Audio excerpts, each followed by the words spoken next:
It is a first alert action day, and we're waking up to freezing drizzle and fog here on the plains. Snow's already falling in the high country, a little bit in northeastern Colorado as well.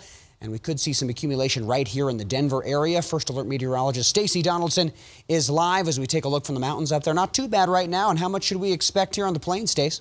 Well, we're looking at about 2 to 4 inches here in Denver, and we have the cloudy skies, we have fog, and we have freezing drizzle. And freezing drizzle for us means ice on the roads. So this is going to occur for the next couple of hours. It's been freezing drizzle all night, and we'll continue to see more in through the rest of the morning. Then it changes over to snow. But up in northeastern Colorado around Sterling, we've already had a couple of inches of snow. You can see the tracks on the road there as people are getting going early this morning. It's very cold here around Denver. We have 14 degrees right now in Aurora and at DIA, 14 for Lakewood and for Littleton. And you factor in the wind, it feels like it's in the single digits outside and below 0 for northeastern Colorado. And also up in the mountains around Berthoud Pass, 2 below right now. Up in the mountains for the western slope, not too bad in the wind chill department with temperatures feeling like they're in the 30s. But today we'll only have a high of 22 degrees here in Denver, and we'll have snow and cold conditions here across the Front Range. We'll talk more about those snow totals and what you can expect in just a few minutes. But let's go out to Katie LaSalle, who is out in the field experiencing this firsthand. What are you seeing out there this morning, Katie?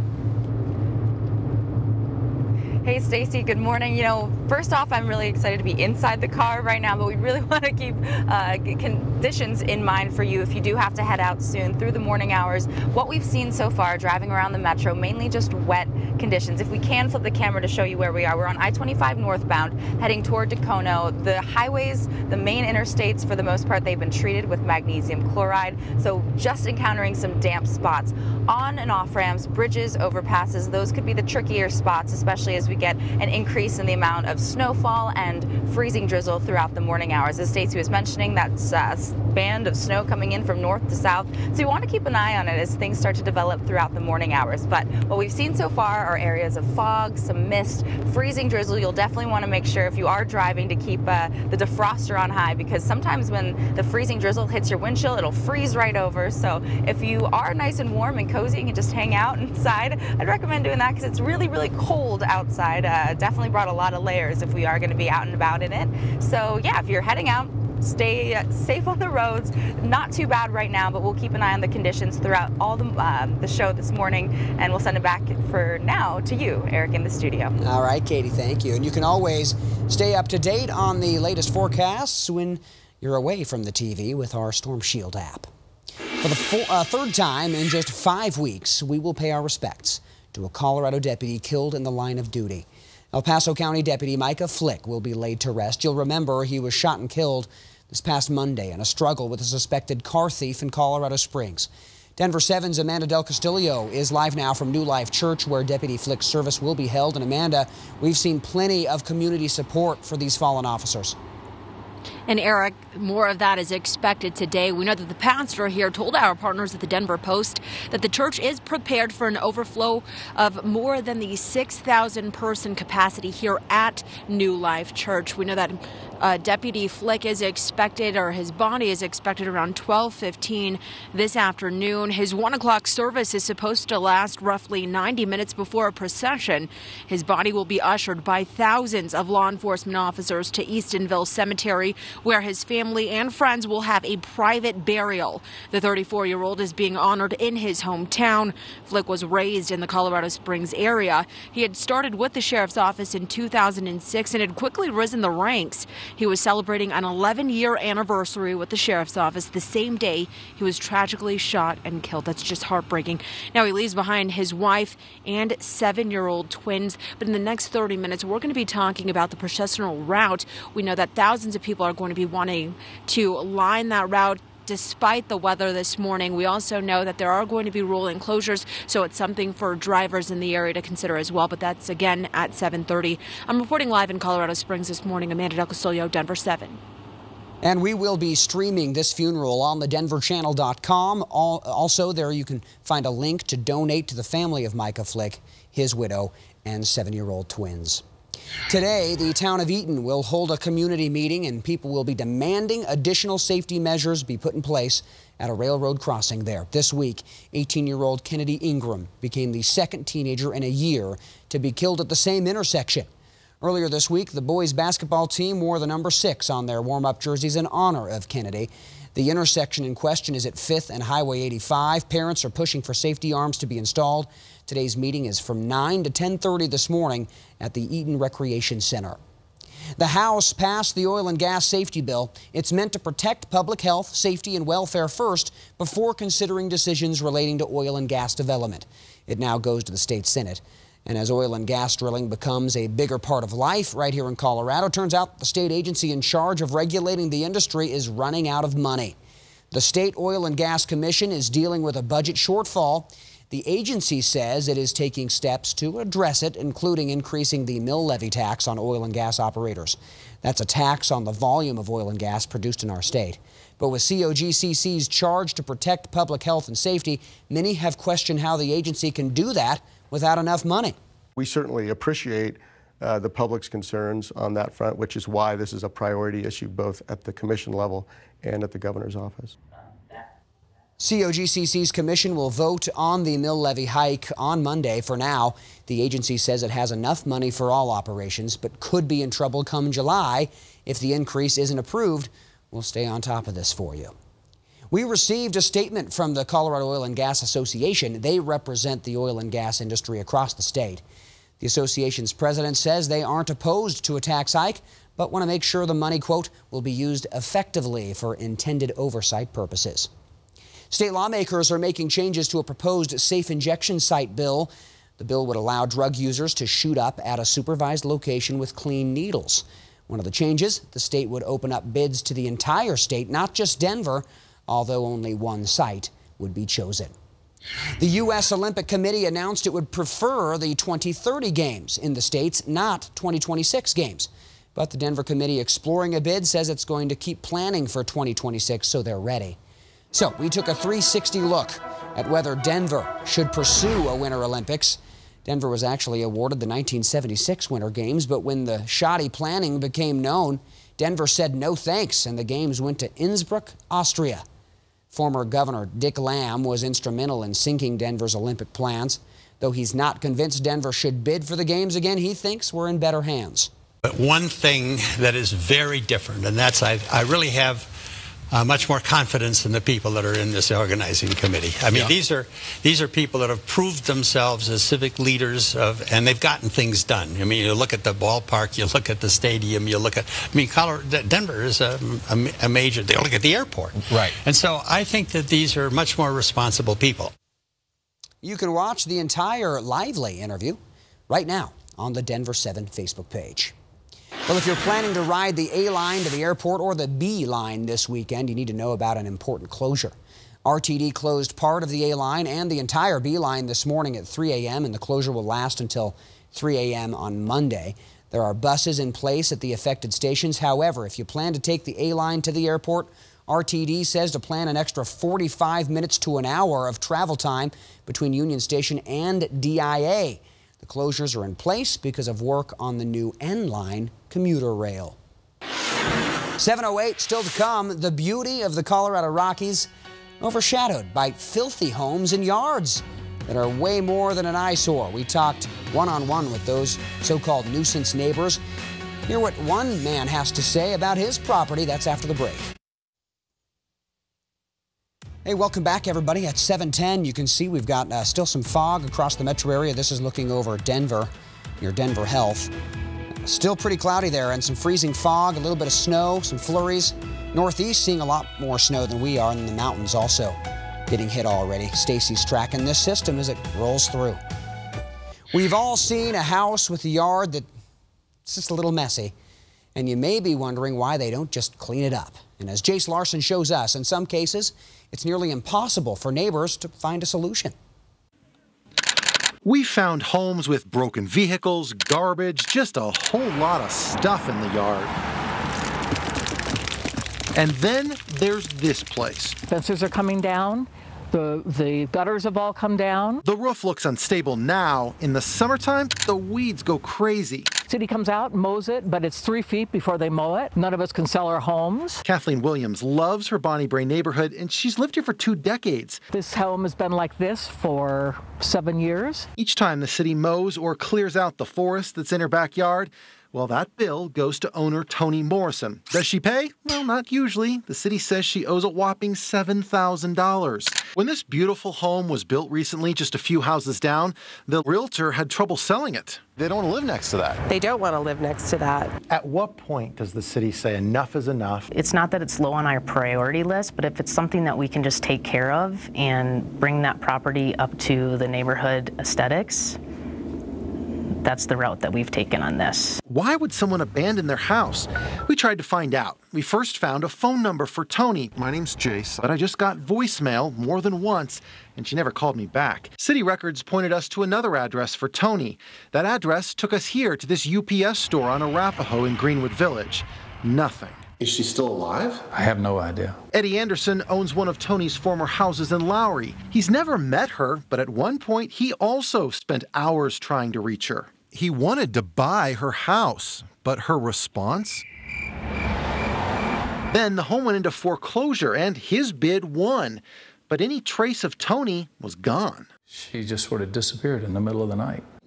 Just gone.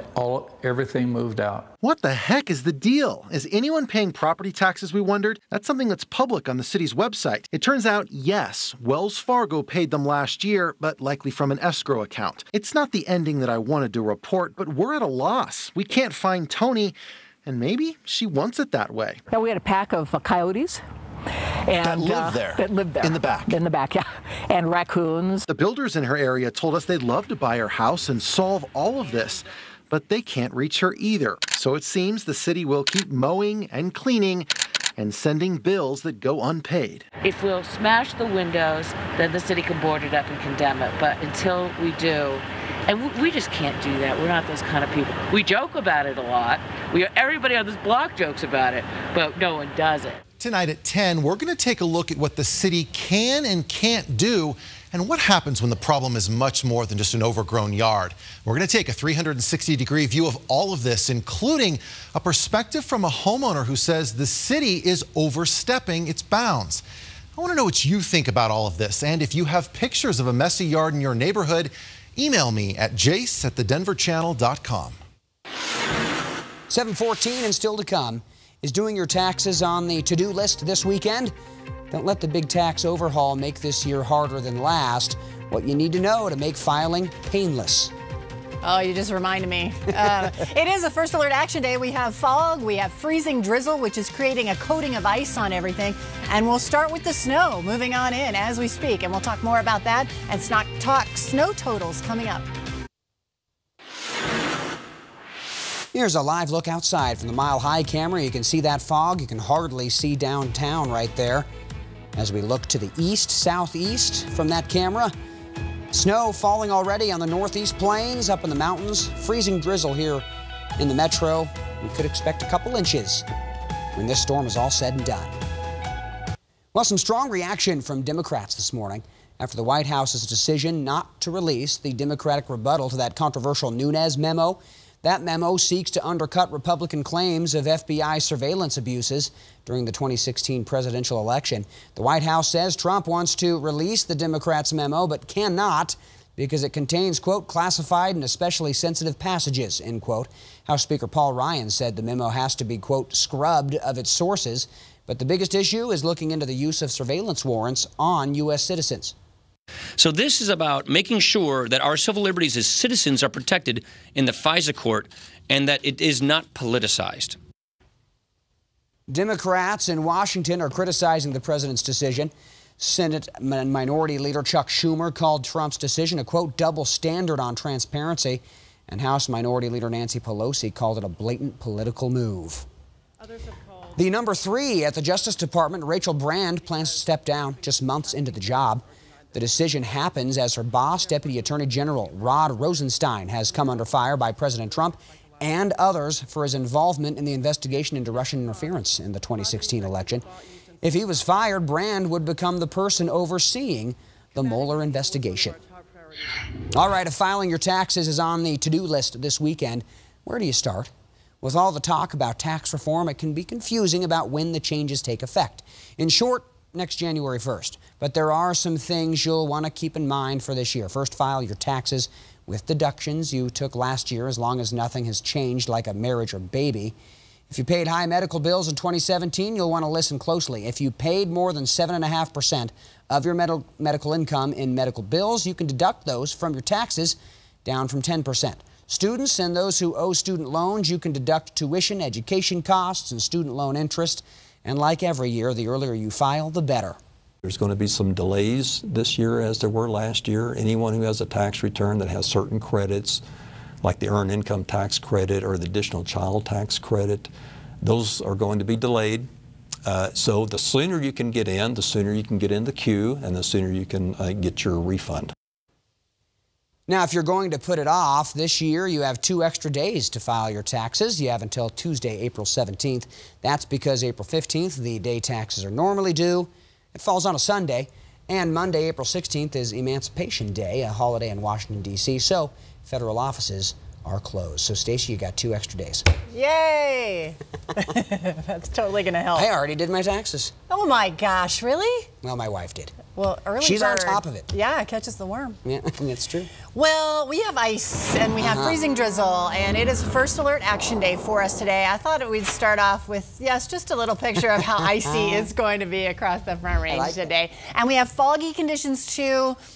So it's slippery on the bridges and overpasses, but we are going to start to see this snow move on in as we go through the rest of the day. So it's coming. It's just going to become more widespread into the afternoon. Now, fresh snow showing up for Loveland Ski Area this afternoon, but it will be very cold. This is a picture from Sterling, where they've had snow consistently falling here for the last few hours. So here in Denver, it'll be icy this morning, widespread snow into this afternoon, and then the snow leaves by tonight. So we'll keep a close eye on it as it progresses throughout the day, but right now we have 14 degrees outside. Our winds about 7 miles an hour, and we have cloudy, foggy, very drizzly conditions. And on your windshield, you'll probably get those windshield wipers going and have just that scratching noise across if you haven't scraped off your windshield. 14 degrees at DIA right now, the same for Lakewood and Littleton. You factor in the wind and it feels like 4 degrees in Denver, below 0 here for northeastern Colorado, and mostly 30s up through the higher elevations and the western slope. So here's this band of snow that's coming down from the north.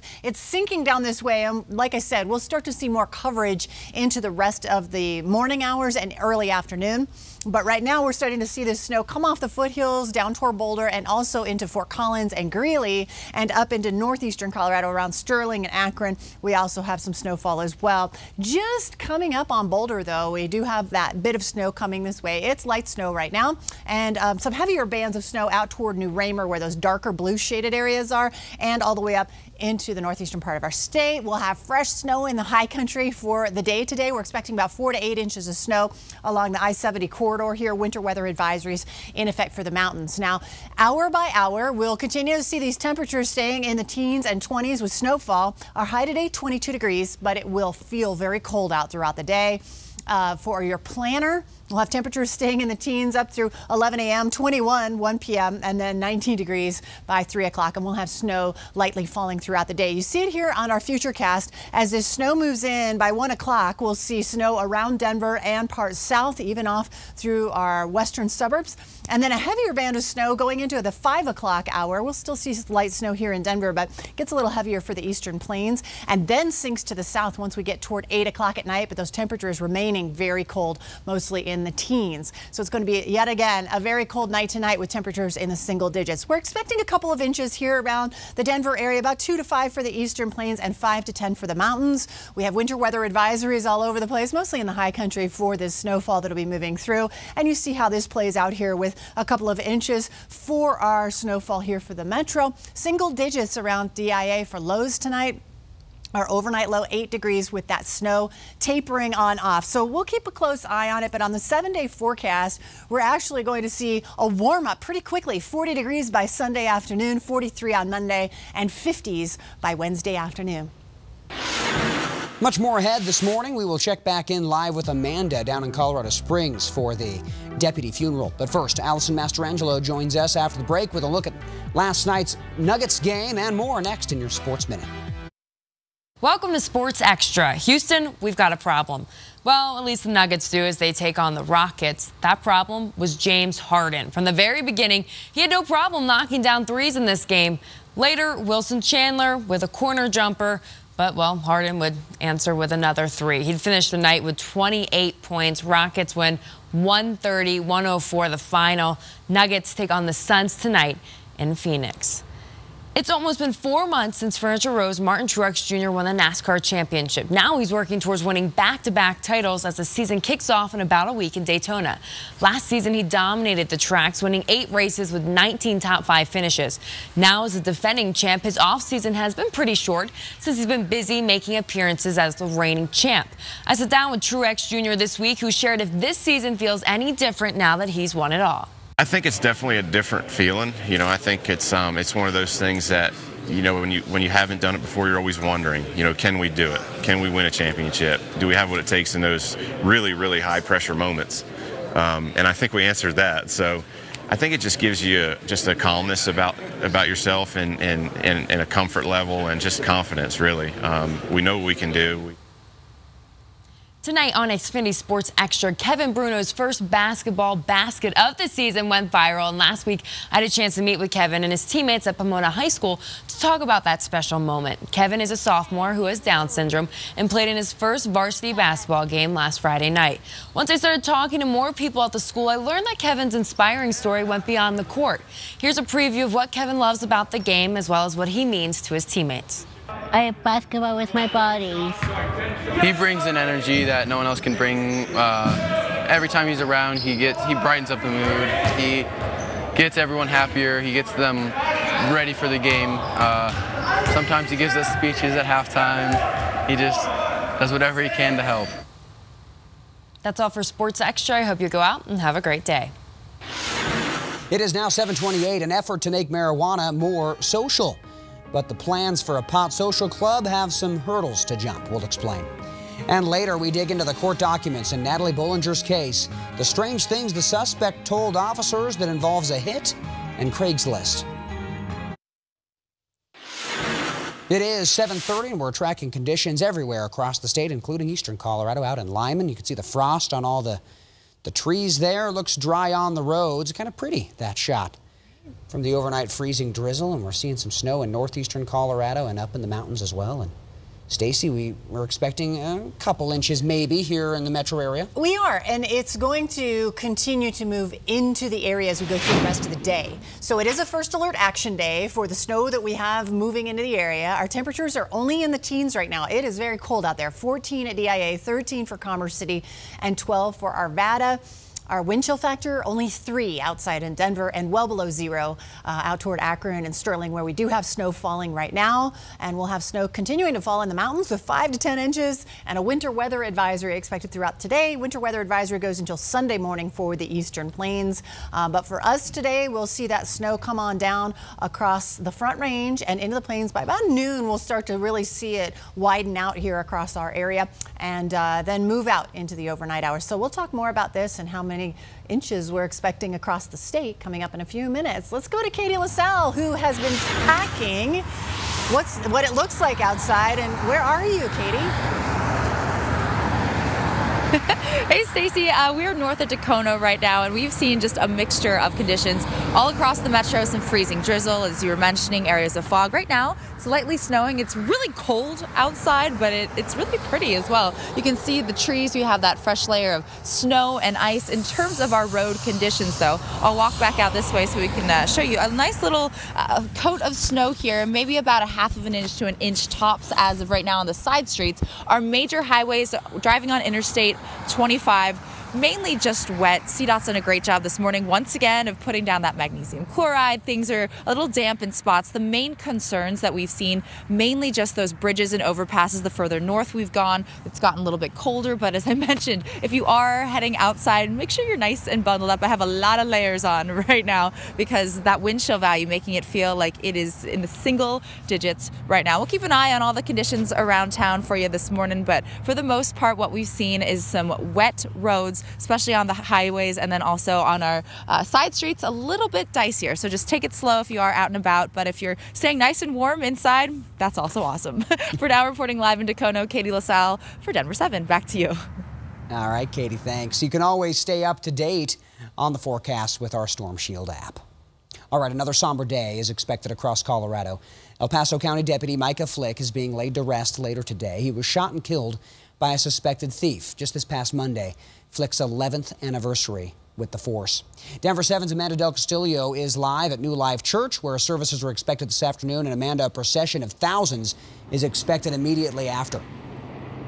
Yeah, Eric, that procession should start around 3 this afternoon, just all depending on that church service. We know that the pastor here says that he's expecting well over 6,000 people inside of the church today. Many more people will be lining the roads surrounding New Life Church to pay their respect, despite the weather that we're seeing this morning. Let's get you to a map. Now, thousands of law enforcement officers will usher Deputy Flick's body from New Life Church, where I'm at now. This is on North Powers Boulevard. It'll lead down Powers and then east on Woodman Road to Falcon. There will be rolling closures, so that's something drivers should consider. Now, his friends and family will continue to a private burial at Eastonville Cemetery. The 34-year-old is survived by his wife and 7-year-old twins. Flick was part of a group of officers who were investigating a suspected car theft at the Murray Hill Apartments near Galley Road and Murray Boulevard around 4 p.m. Monday when the suspect started firing. 2 other deputies, a Colorado Springs officer and a civilian, were also wounded in this shooting. We know the shooting suspect was also killed. We checked for you. Since December 31st, 2017, 10 officers have been shot in the line of duty in 3 separate incidents. 3 of those officers were killed, including Deputy Flick. Now, Deputy Flick's body is expected here at 12:15 this afternoon, with that service beginning at 1 this afternoon. But we're back in the next 30 minutes with details you need to know if you want to be part of this procession and also take part in the service today. Again, that's at 8 o'clock this morning. Reporting live in Colorado Springs, I'm Amanda Del Castillo, Denver 7. Cannot believe we're going through this yet again. We will be streaming this funeral on the denverchannel.com. There you can also find a link on how to help the Flick family during this very tough time. We've said goodbye to really far too many law enforcement officers in the past 6 weeks. Deputy Flick is the 3rd Colorado deputy to be killed in the line of duty in that time period. On this weekend's Politics Unplugged, Ann Trujillo talks to Aurora Police Chief Nick Metz about what it's like to plan an officer's funeral. What do you think of when you hear those words, when you know what was happening in those 2 funerals? Well, having been involved in assisting in the planning of those funerals, and I've probably helped plan 30-plus law enforcement-related funerals in my career. The one thing I can tell you, it never gets easier. And every time our officers go to these funerals, it's a constant reminder of the dangers that they face each and every day. And that those dangers may not necessarily be at the end of a gun, much like what John here had faced. And so every day we know that when our officers put that uniform on, when they kiss their family goodbye, that officer and that family know that there is a risk that they may not come home at the end of shift. Former Denver police officer John Atzett, who was injured in the line of duty, also part of that conversation. You can hear more of it tomorrow at 4 on Politics Unplugged.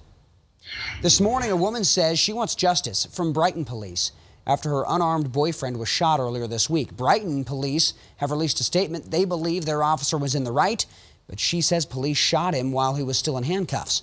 This started after Brighton police got a call about a man chasing a woman. Vanessa says what really happened. Her car died right outside her apartment, and there was some shouting as she and her boyfriend Carlos tried to get it out of the way of traffic. He got detained, and then he turned around and told the cops, "Why are we being harassed and detained?" The cop thought he was resisting arrest, chose to tackle him to the ground, started yelling, "Gun, gun, he's reaching for my gun." Next thing I hear is just boom. I didn't know what happened. The cop grabbed me, and I was like, What's going on?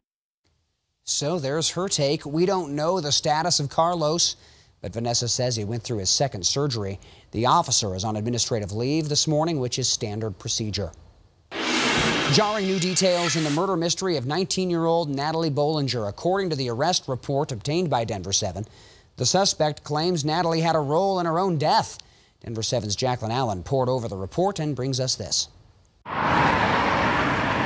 What happened to Natalie Bollinger has been a mystery since her body was found in Adams County December 29th. But this arrest affidavit gives new information about how police tracked down Joseph Lopez, who texted back and forth with Natalie 111 times the day she disappeared. As you can imagine, a 19-year-old social media or phone, there's a lot of data there. The affidavit states Lopez says he contacted Natalie after seeing a Craigslist ad titled something to the effect of, "I want to put a hit on myself."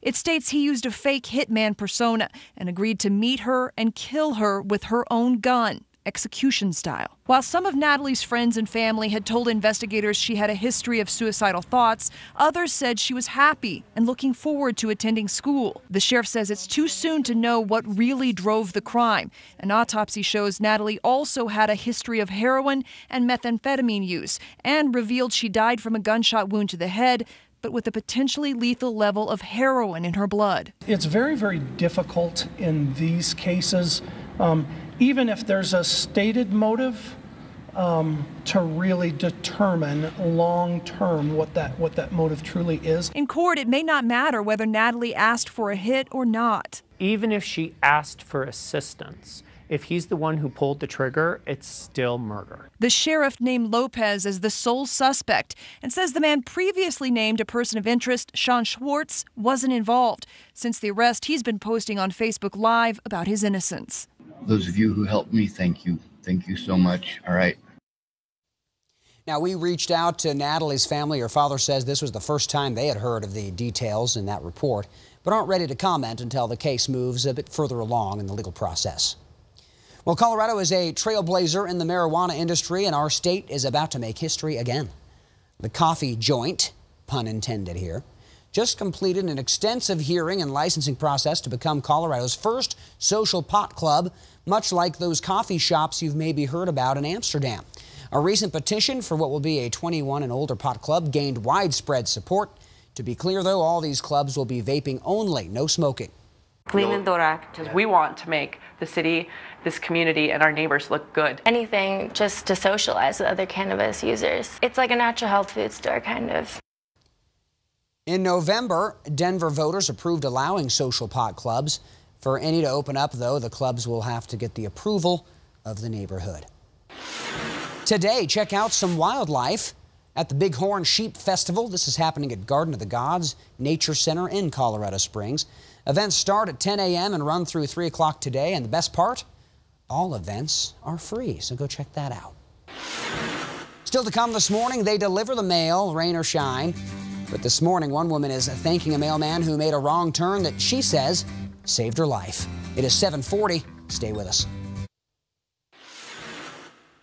Expect some delays up in the mountains. CDOT tweeted a few minutes ago that could be 2 hours to get from 470 to the Eisenhower Tunnel. Doesn't look too bad here through Georgetown, but it is snowing up there, starting to stick.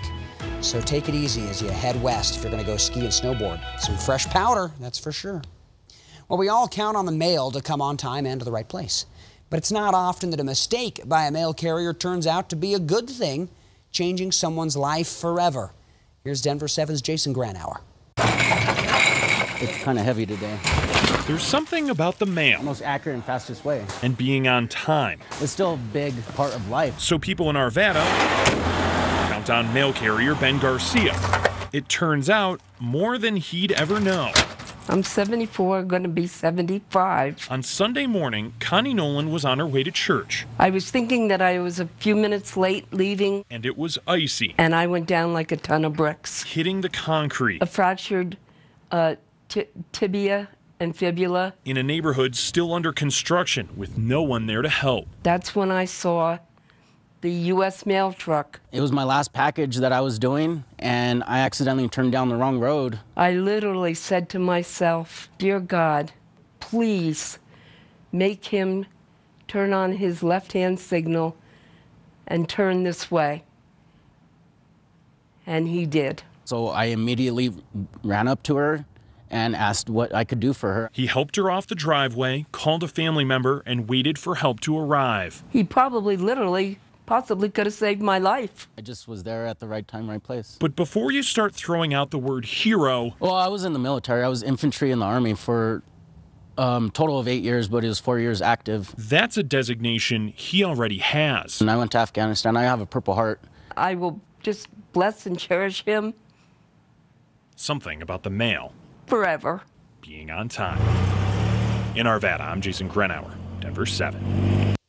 And Connie will be having surgery in just a few days. Get this, Ben says this is all just a day's work. He actually didn't tell his supervisor when it happened because he didn't want the publicity. Well, we found him. That's so awesome. Great. Such a good story. Yeah, right? Snow. Speaking of good stories, we have moisture on the way, which we desperately need. We're about half of where we should be for snowfall this time of year. We should have double this. But we do have some ice in areas, as well as fog. It's a first alert action day. So that means, yes, this weather is going to affect you today. Right now, it's just fog and freezing drizzle, which is creating some icy conditions out there. But later on today, it will turn over to all snowfall, and we'll have a snowy day on our hands later this afternoon. Also, fresh powder up in the high country. Things just getting going at Loveland ski areas. Everybody's waking up. But this is a forecast at Loveland today, 14 degrees, but the wind chill will be below 0. We'll have snow and wind, about 4 to 8 inches of snow. And then 23 degrees tomorrow, but oh so cold. Wind chill at 15 below as it blows up there. Now near Sterling, we've had snow falling off and on all night, and so a good coating of snow there.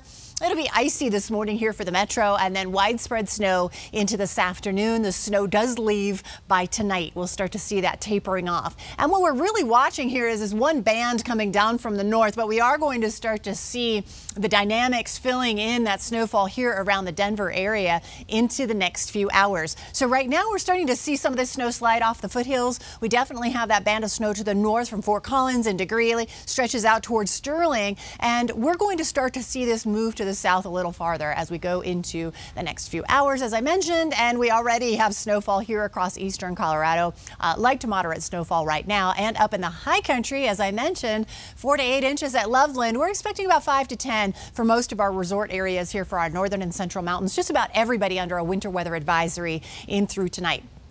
Our temperatures are very cold, 14 at DIA, 14 for Aurora, and 14 for Littleton. Also 12 in Arvada. You factor in the wind chill, and it feels like it's 5 below for Sterling, 9 below for Akron, and only 3 here in Denver. Bundle up as you head out the door. It's going to be snowy today as well, so just be prepared for some icy conditions and perhaps some low visibilities as we go through the afternoon. Our high 22 degrees, snow and cold for us today, and the planner keeping us in the teens all the way up till around lunchtime, and then we'll hit 21 degrees by about 1 o'clock. Our high, as I mentioned, is expected to be about 22. We'll probably hit that for just a second because you see we have teens and 20s by 1 o'clock this afternoon. That's snow moving across the area, and then the dynamics shifting down to the south. So by the evening, we'll start to see some clearing through the northern portion of the state and snow here through our southern suburbs. Eventually clearing out by 10 o'clock tonight. It looks pretty good here for our area.